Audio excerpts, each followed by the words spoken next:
The alley behind the Grand Crest Charity Hall was supposed to be silent, the kind of silence only wealth can afford. But tonight it felt wrong.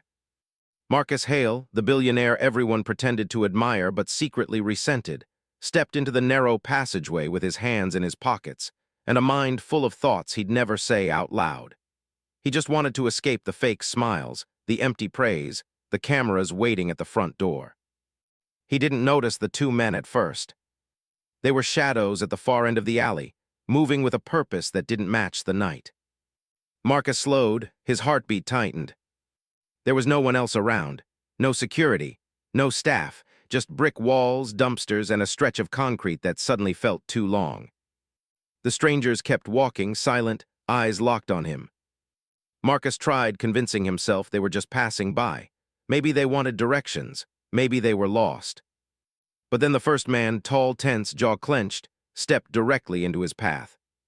The second moved behind him, blocking the way out. Something cold slid down Marcus's spine.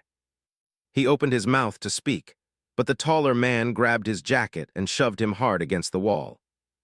The impact stole his breath. Across the street, a small figure stopped in her tracks.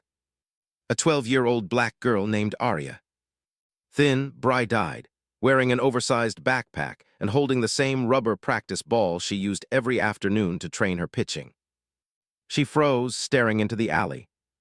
She saw everything, the struggle, the danger, the billionaire pinned against the wall with no one to help him. She looked around wildly. No adults, no cops, no witnesses. Just her. Her fingers tightened around the ball.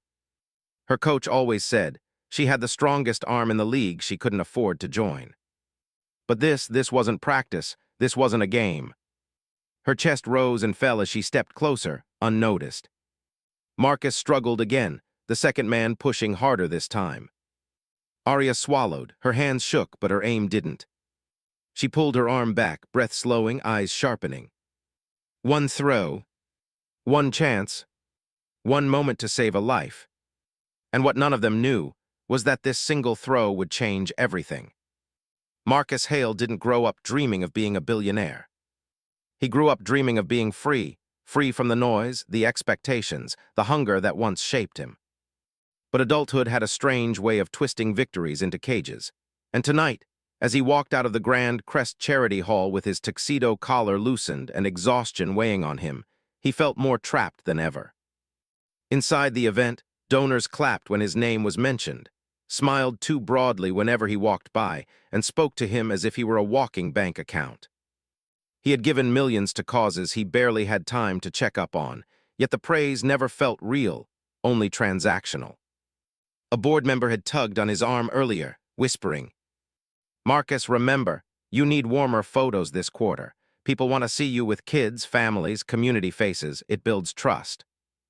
Marcus forced himself not to show the irritation burning behind his eyes. He hated being managed. He hated being sold. Mostly, he hated the distance between the man he had become and the boy who once swore he'd stay connected to his roots. Outside, the alley offered a moment of solitude he desperately needed.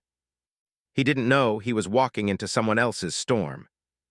Across town, at an old brick apartment building where rent rose every year but repairs never came, a girl stood alone against a wall, throwing a rubber ball with sharp, practiced precision. Her name was Arya Thompson, 12 years old, small frame, big dreams. Every throw echoed with discipline. Every catch reminded her what she was fighting for. She didn't have fancy equipment, a team, or access to a real field. Just this alley wall, a scuffed practice ball, and a dream she guarded like treasure. Her mother, Layla *, leaned out of the window and called to her softly, "5 more minutes, baby, then homework." Arya nodded, even though she wished she could stay out there all night perfecting her pitch. She wanted to join the local girls' baseball team, but the registration fee was still too high. Layla worked 2 jobs and still came home tired. Arya never asked for more than she needed, and even when she needed more, she stayed quiet. Tonight, she kept practicing until her fingers stung. A few blocks from Arya's building, 2 men sat on a bus stop bench, torn between desperation and conscience. Damon asterisk, late 20s, sharp eyes, shoulders tight like he hadn't relaxed in years, paced aggressively. Anger rolled off him in waves. Reed asterisk, slightly older, softer around the edges, watched him with worry instead of fire. They shared a history of being overlooked, pushed aside, and stepped on by systems that had never cared for them. Damon's voice trembled with adrenaline as he rehearsed what he wanted to say, imagining confronting Marcus Hale face to face. He had spent months blaming Marcus for decisions made in boardrooms. Damon would never enter decisions that had real consequences on real people. His mother had been one of them. Her eviction notice, the sudden development buyout, the lack of support, all connected to a corporation Marcus owned. Reed wasn't convinced Marcus even knew. But Damon didn't care. Someone needed to be held accountable. They didn't plan to kill Marcus, only to make him feel their pain. But pain is unpredictable, and anger can take a person further than they mean to go. As the charity event ended, guests exited through the front where flashing lights waited. Reporters fought for a glimpse of Marcus. He slipped out the back instead.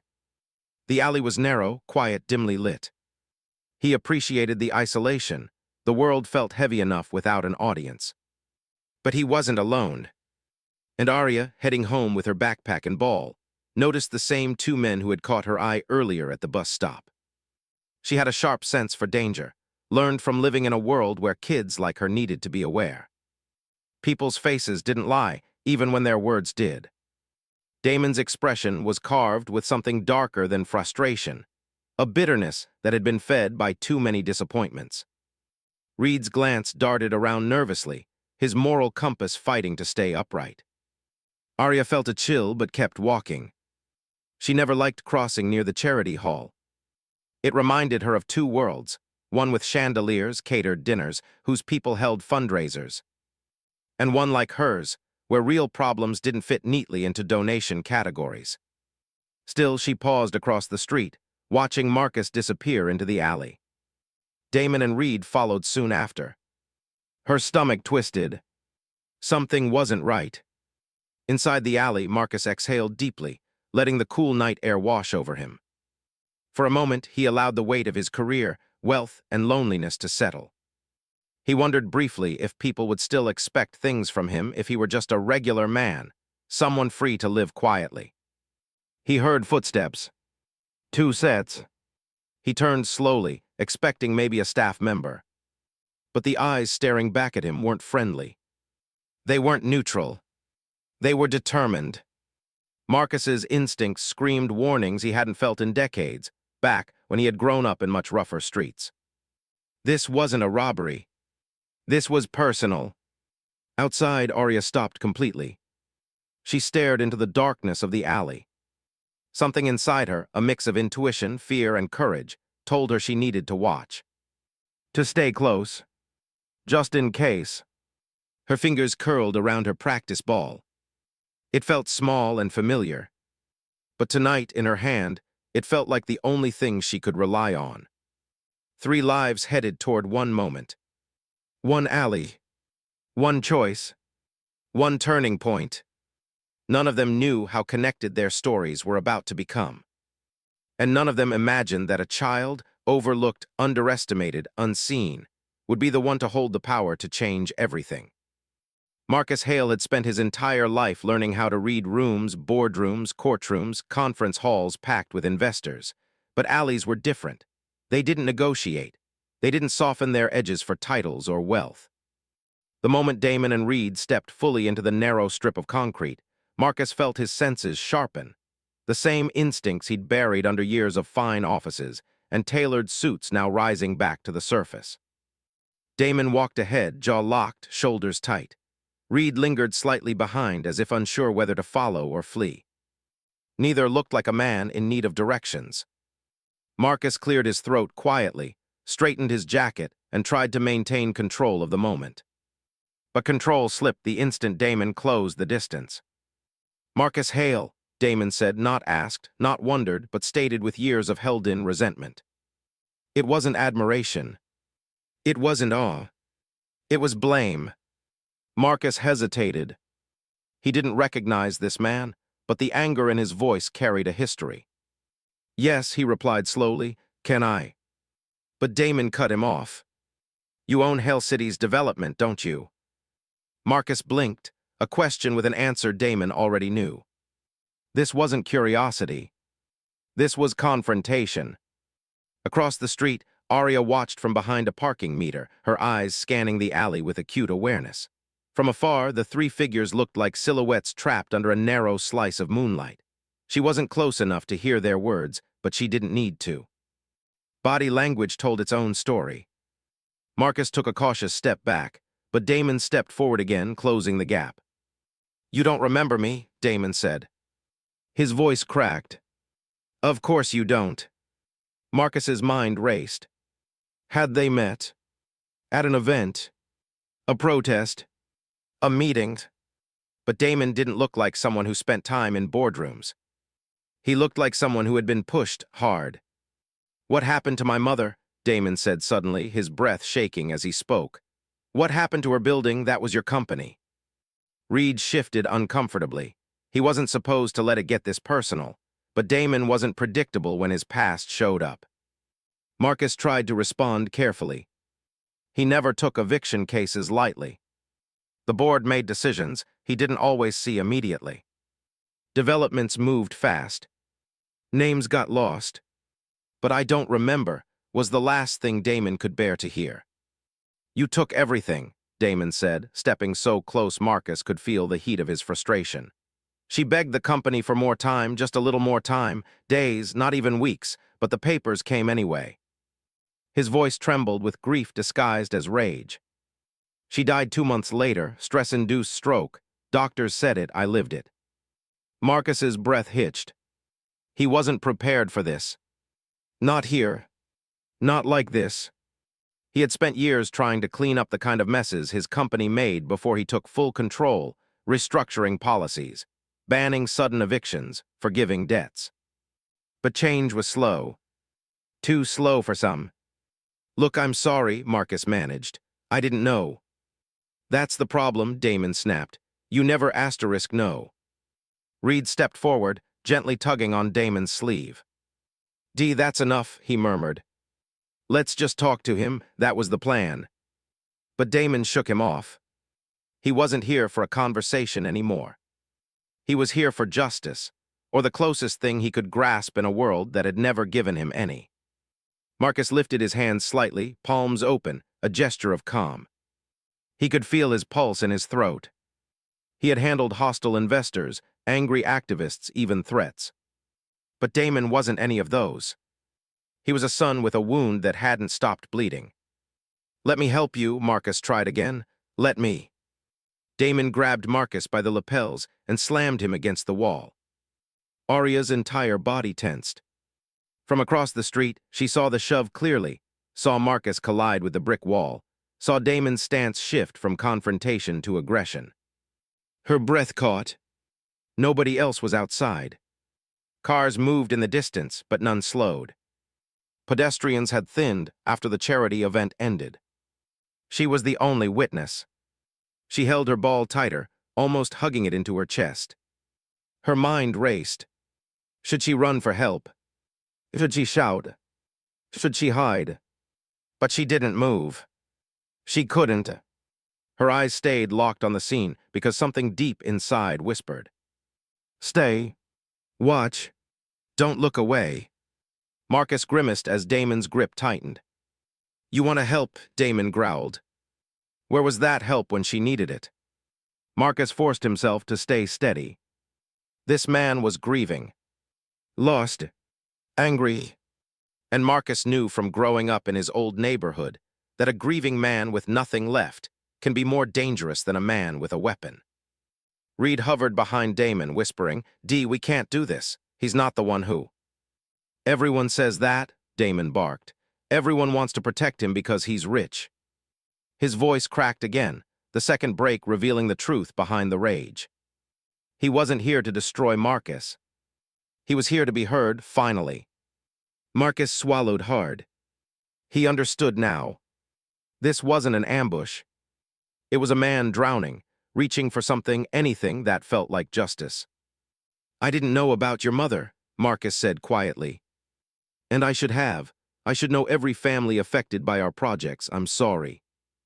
Damon shook his head violently. "Sorry doesn't bring her back." Marcus nodded slowly. "No, it doesn't." For the first time, Damon hesitated. Reed saw it. Marcus saw it. Arya saw it too, the moment the attacker paused, the moment a human crack formed in his fury. But pause didn't mean peace. Marcus took a slow breath and tried to step away. Damon reacted instantly, grabbing him again. This time, the shove was harder. Marcus hit the wall so sharply that Arya flinched. Her ball dropped to the ground and rolled forward a few inches. Her instincts screamed, "Do something." But she couldn't. Not yet. Not without a reason big enough to silence her fear. Inside the alley, Damon's voice lowered into something darker. "You think because you're powerful, you can just walk away. You think men like you ever pay for what you do to people like us." Marcus met Damon's eyes steadily, even as pain pricked his shoulder. "No," he said quietly. "I think men like me need to learn to listen." Reed's eyes softened. Marcus saw a flicker of hesitation there. But Damon didn't. His grief was louder than reason. He pulled his arm back, fist clenched. Arya gasped. She couldn't hear them, but she recognized that motion. She recognized when a conversation stopped being a conversation. Marcus's vision narrowed. He knew this moment. He had seen it before on streets he no longer lived in, but never expected to relive it as a billionaire against a brick wall. Damon was going to hit him. Reed sensed the shift too and stepped forward to grab Damon's arm, but Damon was faster. Marcus braced himself. Arya's eyes widened. Her heart raced. Her hands curled. Her ball waited at her feet. And the night finally reached its breaking point. Arya didn't run home afterward. Most kids her age would have sprinted until their lungs burned. Others would have hidden in their room, shut the lights off, pretended the world outside didn't exist. But Arya, she walked. Slowly, quietly. Eyes lowered, mind racing through everything she'd just seen and everything she'd done. Her backpack bounced against her side with each step, the zipper jingling faintly. Normally that sound comforted her. Tonight it barely registered. She kept replaying Marcus's stunned expression. The way the man he called Lentz stared at her, not with anger but recognition. As if he'd seen her before. As if he knew something she didn't. And that bothered her more than anything. When Arya reached her building, a chip-painted 4-story walk-up with stair rails that wobbled if you grabbed them too hard, she paused. She stared at the front door as if expecting someone to burst out of it. No one did. Inside, the hallway smelled like floor cleaner mixed with someone's dinner. A baby cried behind one of the doors, a TV played too loud behind another. Familiar chaos, safe chaos. Her mom was in the kitchen, hands in dishwater, shoulders heavy with exhaustion. "You're late," she said without turning around. "You didn't text me." Arya swallowed. She couldn't tell her, not yet. Her mother already worked too many hours and carried too many worries. "Sorry," Arya whispered. "Practice went longer." Her mother sighed, wiped her hands, and finally faced her. "Okay, sit down, eat before everything gets cold." Arya nodded. She slipped into her chair, staring at her plate but barely tasting anything. Her mom watched her a moment, brows tightening. "You're quiet today." "I'm fine," Arya replied too fast. Her mom didn't push. She never did, thinking silence was gentler. But Arya wished she would push. Wished she could tell her everything. Instead, she said nothing. And the night moved on. Across the city, Marcus wasn't doing much better. He sat on the edge of his marble bathtub, still in his suit, jacket wrinkled from the alley, tie crooked. His penthouse was silent except for the hum of overpriced appliances. The city lights glittered through the floor-to-ceiling windows, but he barely noticed. His hands wouldn't stop shaking. Not from fear, though part of him refused to admit that's exactly what it was, but from adrenaline that refused to settle. Every few seconds, He replayed the moment the pipe slipped from his attacker's hand after the girl's throw. The crack of impact, the shock in the man's posture, and then the girl standing there, brave beyond understanding. He didn't even know her name. But one detail he did know and couldn't forget was the look on Lentz's face when he saw her. Pure recognition, as if she wasn't a stranger at all. Marcus leaned forward, elbows on his knees, head in his hands. This wasn't just a random attack. Lentz wasn't just some street criminal. The way he moved, the way he coordinated, the way he issued orders without speaking. Marcus had seen that before, in people who operated below the surface of polite society. He wasn't stupid enough to pretend this was a coincidence. But he also wasn't brave enough to face the full truth of it yet. The next morning, Arya showed up to school like nothing happened. She forced her face into normal, forced herself to walk straight, forced her mind to think about homework and recess and her science project on constellations. But something felt off. People whispered more, teachers glanced at her a little longer. The security guard paused when she entered as if he almost recognized her from somewhere, or maybe she was just imagining it. Either way, the world felt sharper today. She made it to her homeroom and slid into her desk, pulling out her notebook. Maya, her best friend since second grade, plopped into the seat beside her. "You look tired," Maya whispered. Her eyes narrowed, like extra tired. Arya forced a half-smile, "Just didn't sleep much." "You sick?" "No." "Homework?" "No." "Nightmares?" "No." Maya leaned closer. "Then what?" Arya opened her mouth and froze. Because right then, the classroom door opened, and the principal stepped inside with a man Arya instantly recognized. Marcus Hale. Her heart sank so fast it felt like her stomach was falling through the floor. He shouldn't be here. He couldn't be here. Why was he here?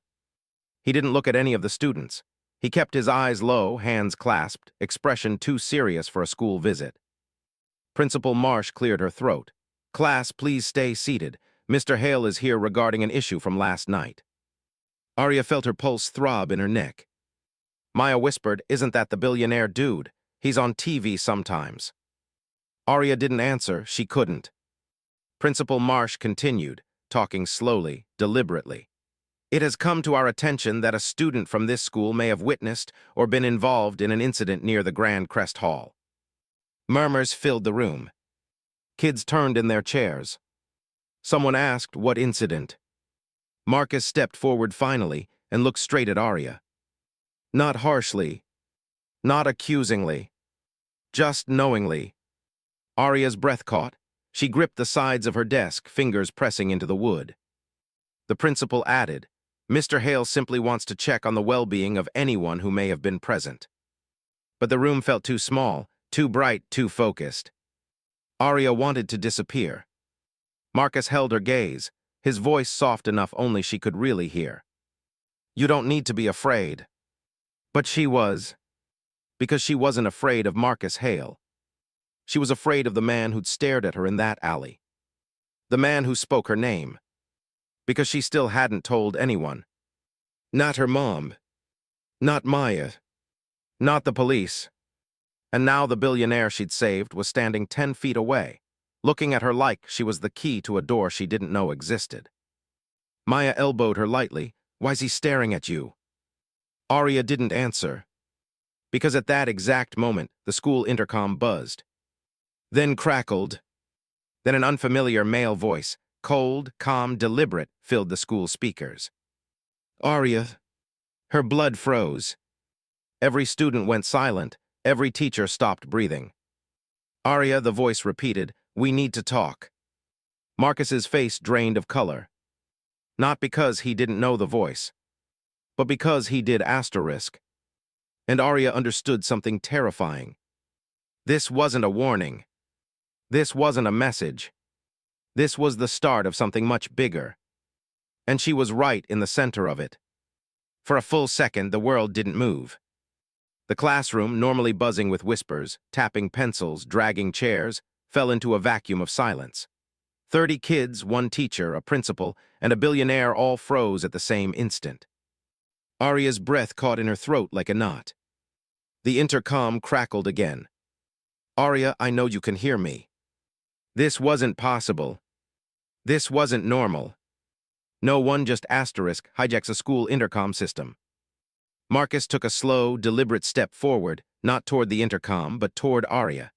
His eyes were locked on her, wide with something between fear and urgency. Principal Marsh stammered, What is going on? Who is this? This is a secure." The voice cut in sharply. "Calm, controlled. Too calm. Arya, you helped someone last night. I'm very interested in that someone and in you asterisk." Arya's hands trembled on her desk.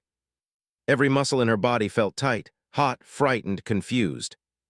Kids gasped, some whispered her name. Maya's hand slid over Arya's arm instinctively. Marcus turned to the principal, his voice low. "We need to evacuate this room now." The principal finally snapped out of her shock. Yes, of course. Students, please line up." "No," the voice on the intercom said, almost amused. "No one leaves yet." The lights flickered. Once, twice. Not enough to signify danger, just enough to make the hair on everyone's arms stand up. Marcus muttered under his breath, "He's close, too close." Arya's heart dropped. She whispered. Marcus didn't answer. Principal Marsh rushed to the classroom phone, dialing the front office with shaking fingers, but the phone only beeped loudly, refusing to connect. System offline. The entire school system was offline. Marcus stepped between Arya and the rest of the room, shielding her without saying it aloud. His voice softened, barely audible. "He's doing this to scare you. Don't let him." Arya's eyes stung. "Why me? I don't even know him." Marcus hesitated. Something behind his expression shifted, something he'd been trying not to reveal since last night. "You're not who he wanted." He swallowed. "You're who he found asterisk." Before she could ask what that meant, the intercom crackled again, sharper this time. "Arya, I need you to understand, this isn't about you hurting my associate. That was unfortunate, yes, embarrassing for him even." A soft chuckle. "But you saw me, and more importantly, I saw you asterisk." Arya's blood ran cold. The voice continued, "I'd like to speak to you alone now." Marcus stepped toward the classroom speaker, raising his voice for the first time. "Enough, you talk to me. Leave the girl out of this." Silence. Then, Marcus, I was wondering how long you'd stay quiet." Marcus stiffened. Everyone saw it. This wasn't just an attacker. This was someone who knew him personally. The voice sounded almost entertained. "You never mentioned having a hero at your charity event. A very brave one, too." Maya whispered to Arya, "What is happening? Why is he talking like he knows you?" Arya shook her head, tears gathering. "I don't know, I swear I don't know him." The classroom speaker suddenly fizzed, and then, with a low hum, the video projector mounted on the ceiling flickered to life. The teacher yelped, backing away. Marcus moved in front of Arya again. A blurry silhouette appeared on the pull-down screen. A man, not fully visible, standing somewhere dim. Everyone stared. He raised a hand toward the camera, a slow, deliberate movement. "Come find me, Arya." The screen went black. Then the intercom fell silent. The tension snapped like a wire. Principal Marsh shouted, "Everyone out now." Students scrambled to their feet. Some cried, some shook. Maya grabbed Arya's backpack and shoved it into her hands.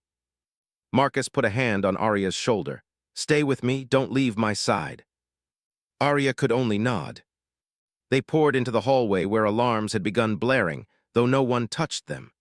Teachers waved students toward exits, trying to hide their panic from young eyes.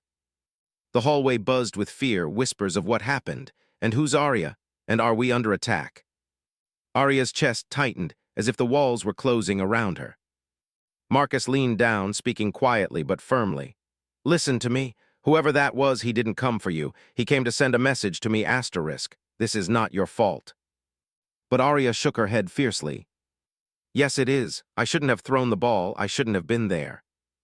Marcus stopped in the middle of the hallway. Students rushed around them. Arya, you saved my life. His voice held weight, truth, emotion he rarely let people see. You didn't cause this. That man is dangerous because of me, not you. Her voice cracked. Then why does he know my name? Marcus hesitated again. That hesitation said more than any explanation. He exhaled slowly. Because you were brave, because you got involved, because you made a choice that people twice your age wouldn't have made. A pause. And because dangerous people notice courage. Those words should have comforted her. They didn't. They reached the main entrance where students streamed out onto the front lawn. Police sirens sounded in the distance. But before they exited, Marcus turned her gently to face him. Arya, did he say anything to you last night? She blinked, utterly honest. No, he looked at me like he recognized me, but I don't know him, I promise. Marcus nodded slowly, but the crease in his forehead deepened. He still wasn't telling her something. Before she could ask, a police officer burst through the door, hand raised. Nobody outside. School perimeter is compromised, repeat, compromised. Everyone froze. Maya grabbed Arya's hand. Compromised, what does that mean? The officer's radio crackled with static, and then a message that made Marcus stiffen instantly. He's here. Arya felt the world tilt. Here, at the school. The police officer's voice cracked. We've got an unknown male spotted near the east wing. Black hoodie, hands in pockets, won't respond to officers, might be armed, repeat, might be. Marcus grabbed Arya's wrist gently but urgently. We're leaving now, side exit, follow me. Her breath hitched, but the police just said, they're watching the front and east, the west exit is our only shot. Shot at escaping, she whispered. No. Marcus shook his head. Shot at staying alive. Her knees wobbled. Maya squeezed her hand fiercely. But Marcus was already guiding Arya down a quieter hallway as chaos swirled behind them. Whatever this man wanted, whatever message he was sending, it wasn't over. This was only the beginning. The hallway Marcus chose was eerily quiet. No alarms. No running students. Just long rows of lockers and a strange, unnatural stillness, the kind a building gets when it's holding its breath. Arya clutched her backpack strapped so tightly that her knuckles hurt. Maya stayed on her left, refusing to let go no matter how fast they were moving. Marcus walked ahead with a sharp, purposeful stride, but his eyes kept darting to corners, doorways, shadows. He was scanning everything. Arya felt like she was walking inside a dream she didn't want to have. Where are we going? Maya whispered. Marcus didn't stop walking. To the west exit, maintenance corridor, it's not on the public maps.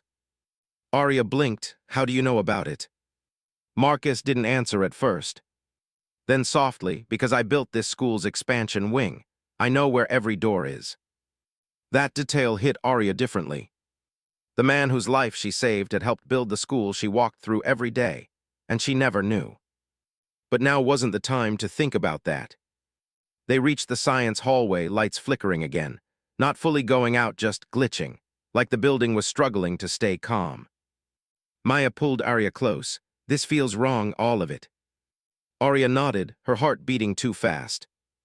Marcus finally slowed. The west exit was at the very end of this corridor, just one more turn, one more stretch. Then his phone buzzed. A single notification. He glanced at the screen, and everything in his face tightened. What? Arya whispered. Marcus held up his phone. It was a text message. Unknown number. No name. Just 6 words. You're walking the wrong way. Arya's stomach dropped like a stone. Maya's breath hitched. He's watching us. Marcus didn't respond. Instead, he hit the power button on his phone, shutting it off instantly. Listen carefully, he said, voice low. Do not panic. He wants us to be scared. He wants us to run blindly. Arya swallowed hard. What do you want us to do? Stay close, keep moving. But when they turned the corner toward the west exit, all 3 of them stopped at the same time. The exit door. was propped wide open. A cold breeze drifted through it. Marcus whispered, "No, no, someone opened it." Arya felt her pulse race faster. "Is he out there?" Marcus put an arm in front of both girls, blocking them from stepping forward. He stared at the open doorway like it was a trap, a perfect, silent trap. Maya pulled out her phone to call her mom, and then froze. "No service." Arya checked hers too. "Nothing," Marcus quietly said. He jammed the signal. "Why?" Maya whispered, her voice cracking. "So no one can help," Marcus answered softly. Arya's mind raced. "If the west exit is unsafe, where do we go?" Marcus looked down at her, really looked at her, the fear in her eyes, the courage right beside it. "Arya," he said slowly, "do you trust me?" She didn't know why the question hurt. Maybe because she wasn't sure if she trusted anyone right now. But she nodded. "I trust you." Marcus exhaled that meant something bigger than she understood. "Good, because we're going somewhere he won't expect." They turned around and headed toward the administrative wing, the one part of the school no student liked entering because it always felt too official, too quiet. Maya whispered, "Why would he not expect us to go here?"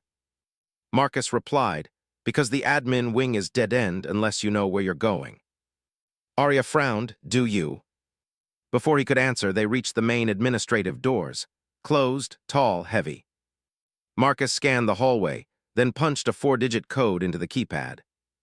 The doors unlocked. Arya blinked. "Why do you have the code?" Marcus didn't turn around. His voice carried a weight that made both girls freeze. "Because I'm not just a donor to this school." A pause. "I'm the one who designed its security layout." Maya whispered, "So, you knew every way in and out this whole time." Marcus nodded, and so does he. The chill that ran through Arya's body felt deeper than the cold air from the open exit earlier. If the man knew Marcus, if he knew the school, if he knew Arya's name, then this wasn't random. This was planned. They slipped inside the admin wing. The lights were dimmer here and the hallways narrower. At the end of the corridor was a door with a metal plate.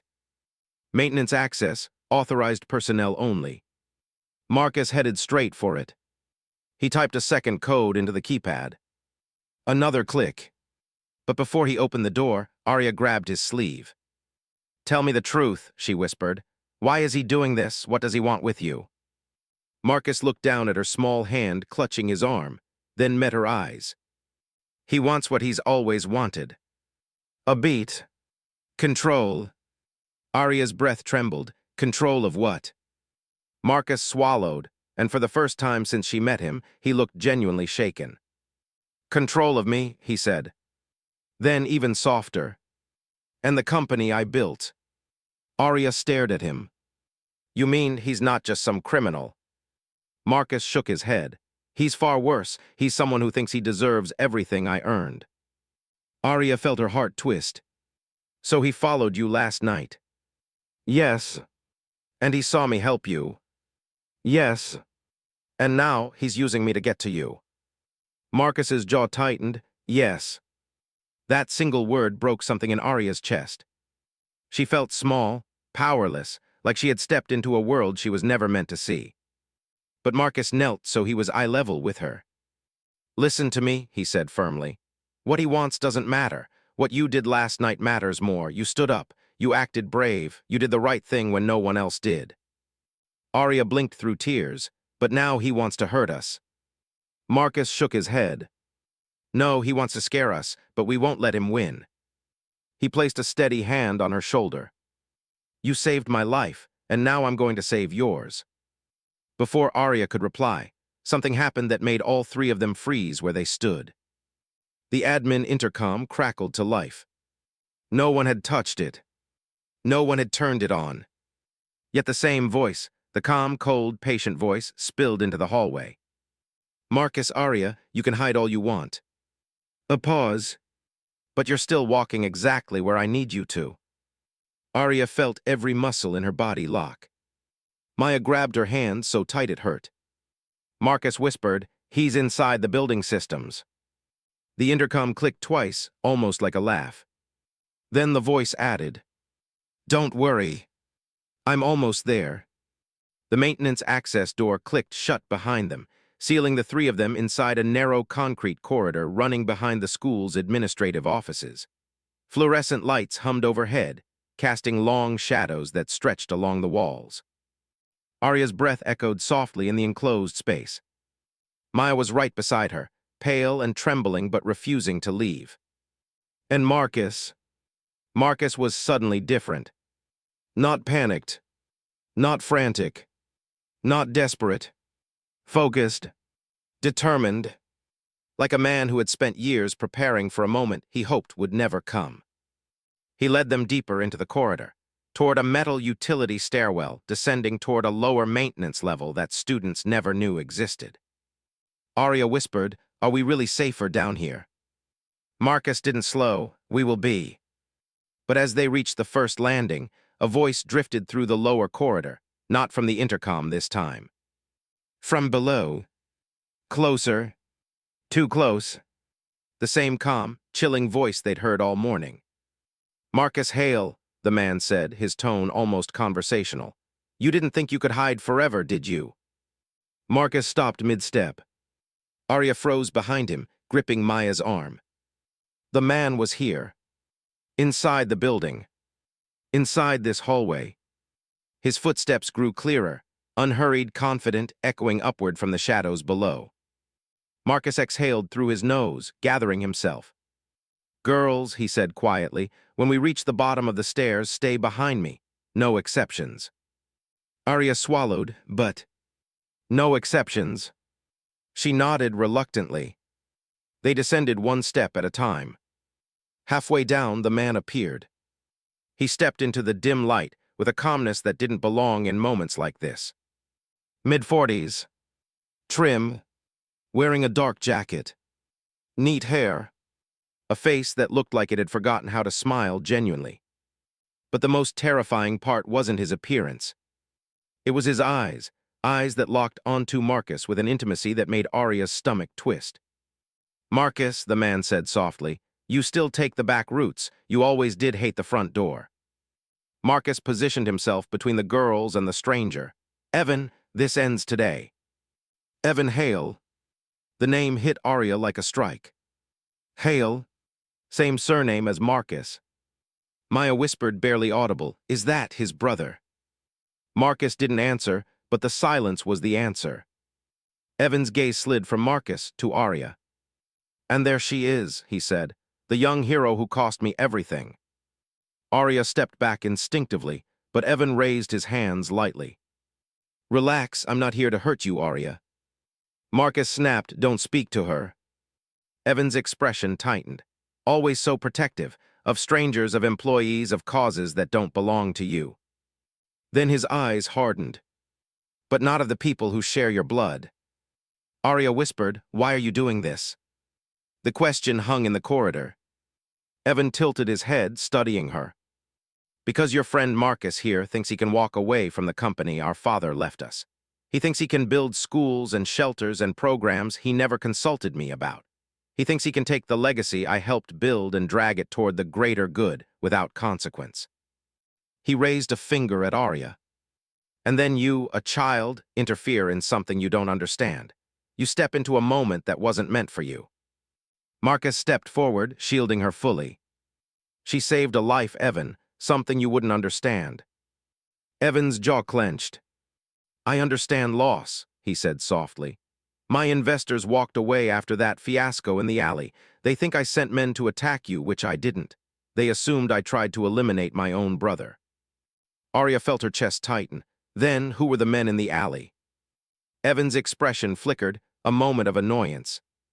"Desperate people pretending to be aligned with me," he said.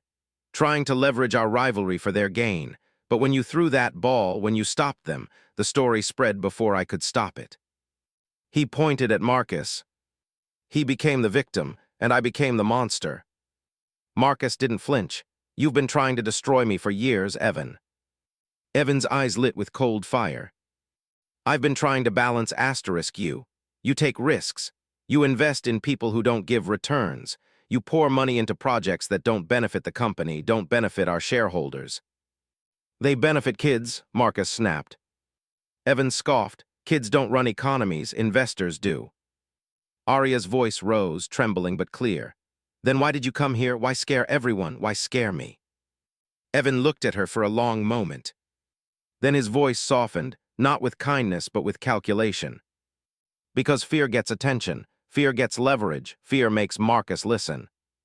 He stepped closer. Marcus placed a hand behind him, subtly pushing Arya back. Evan raised his chin. You were a loose thread in my narrative, a girl with courage and witnesses. The moment you got involved, everything unraveled. Arya felt anger spark in her chest. Small, shaky, but real. So you stalked me, she said, to fix your story. Evan shrugged. I observed you, I learned your name, I used the school system to reach you, but I didn't come to harm you. His eyes slid to Marcus. I came to offer my brother a deal. Marcus stiffened. I'm not negotiating with you. Evan's smile was chillingly confident. Oh, but you will. Because if you walk out of this building without hearing me out, there will be reporters outside. Investors, board members, people who want explanations of why you were sneaking around back hallways with a minor instead of attending your own shareholders' forum today. People I could speak to. People who believe me. Marcus clenched his fists. I don't care. You should, Evan said, because if my reputation burns, yours goes with it, and this school. He gestured around him. All the programs you funded, they go under. Everything you built collapses with me. Arya's heart plummeted. He wasn't after Marcus's life. He was after Marcus's legacy. Arya whispered, you want to ruin him by ruining all the people he helps. Evan nodded once. That's how leverage works. Marcus's voice turned to steel. Not this time, not her, not the school. Evan took one final step forward. Then give me what's mine. Marcus stared back. Unmoving. Unbroken. No. The word echoed like a doorway slamming shut. Evan's entire body went rigid. Marcus, he whispered, voice trembling now with anger he'd kept hidden. You always force my hand. He reached into his jacket, Arya gasped. But when his hand emerged, he wasn't holding anything dangerous. Just a sleek folder. He tossed it at Marcus's feet. Inside were documents, contracts, financial statements, fake allegations, fabricated narratives, enough to crumble an empire. Marcus stared at them in shock. Evan said quietly, if you don't sign over your controlling shares today, I go public. Arya grabbed Marcus's arm. Don't. Maya shook her head violently. Marcus, don't let him. Evan's voice dropped low. You think these girls can protect you. You think their opinions matter. They're children. He stepped closer, lowering his tone. They don't understand that the world doesn't care about heroes. Arya stepped out from behind Marcus before she even realized she'd moved. Yes, she said softly, it does. Evan blinked. Arya's voice shook, but she kept going. I don't know your business, I don't understand your company, but I know this.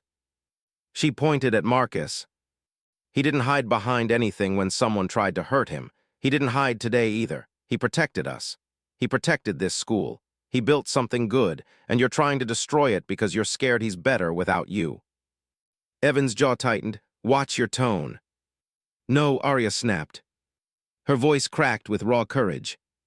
You watched me last night. Then you came into my school, you followed me, you scared kids, you scared my best friend, you scared my principal, you scared me.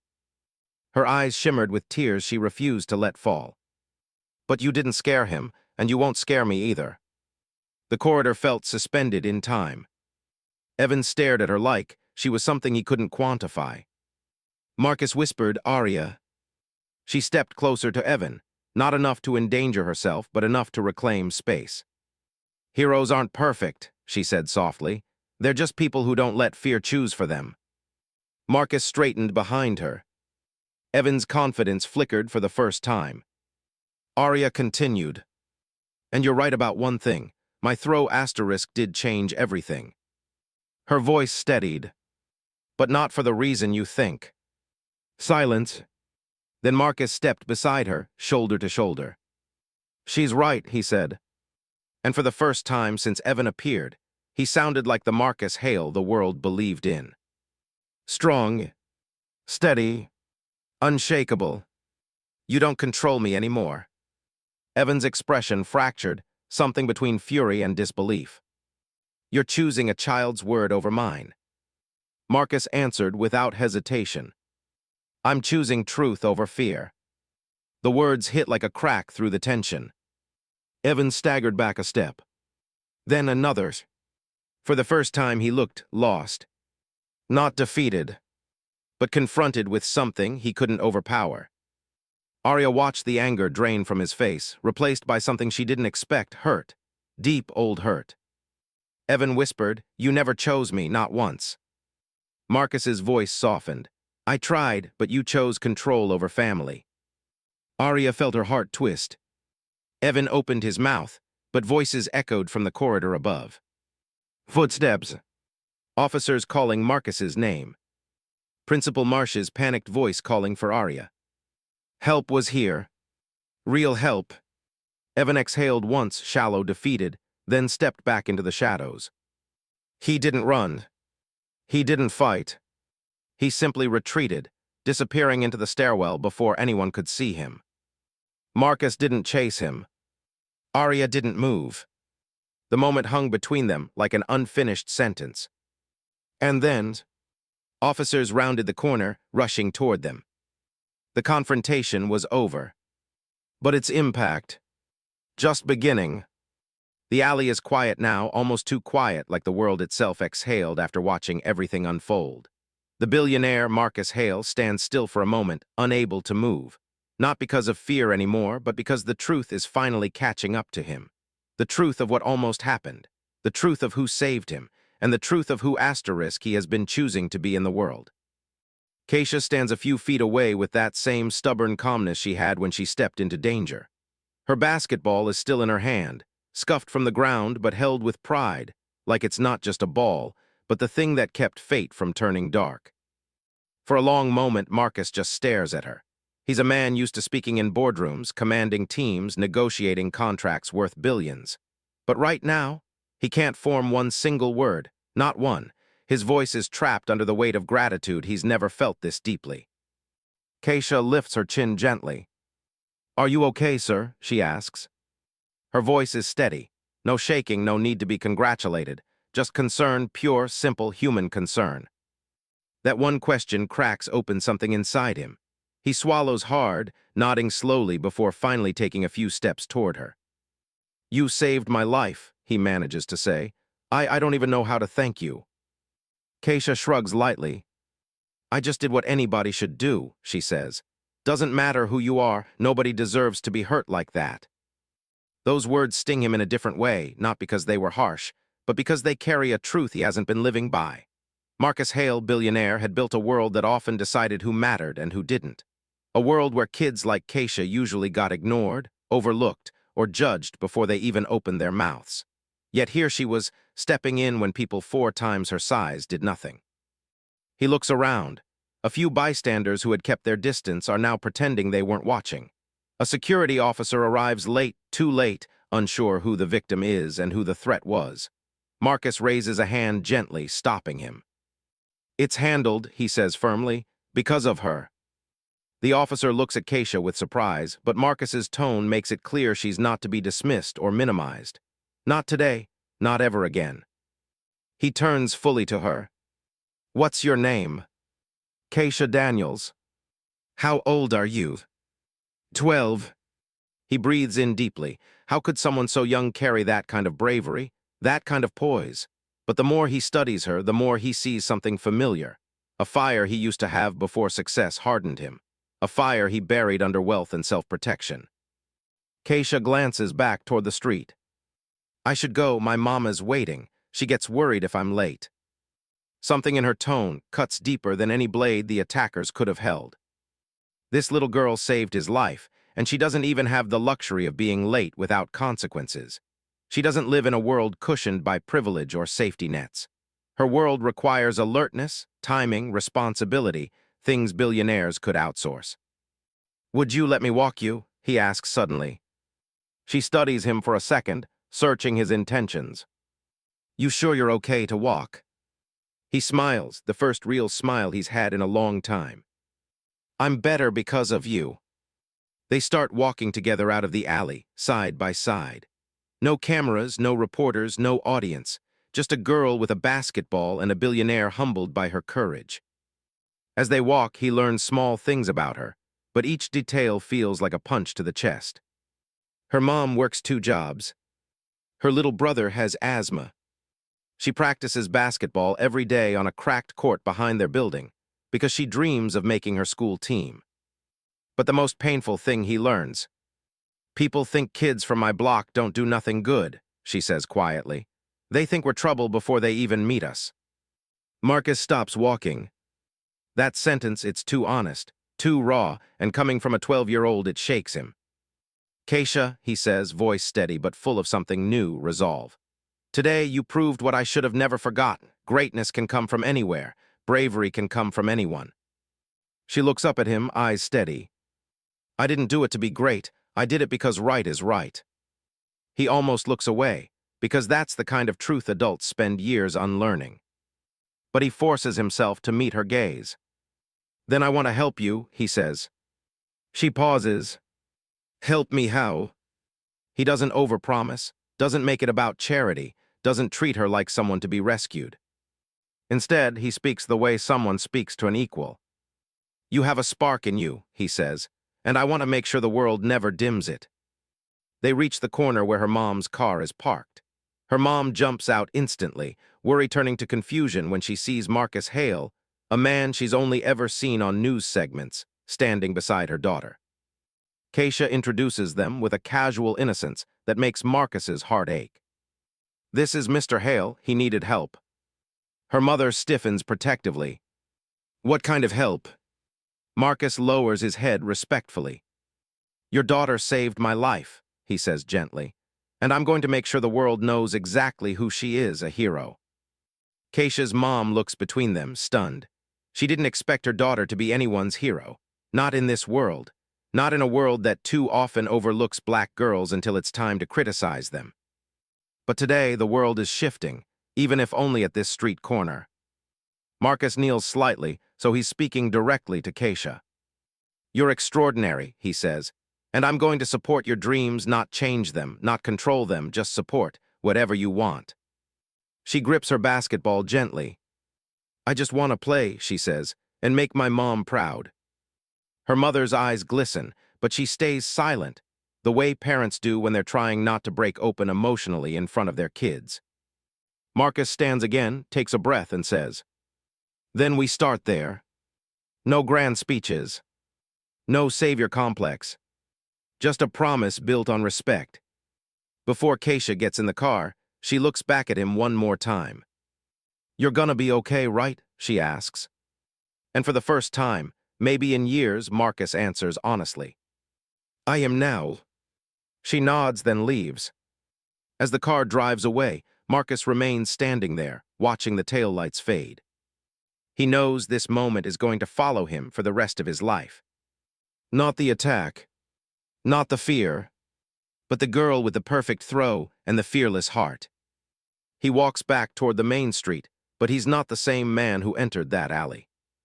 He carries a new truth now. Sometimes the person the world expects the least from becomes the one who changes everything.